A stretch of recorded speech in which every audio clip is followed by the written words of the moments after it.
সুলাইমান আলাইহিস সালাম গোটা পৃথিবীর প্রেসিডেন্ট ছিলেন। দাউদ আলাইহিস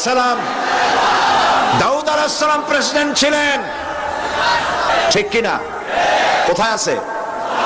কোরআন শরীফ আছে। গোটা দুনিয়া প্রেসিডেন্ট ছিলেন সুলাইমান আলাইহিস সালাম। মুহাম্মাদুর রাসূলুল্লাহ সাল্লাল্লাহু আলাইহি সাল্লামকে আপনারা মানেন?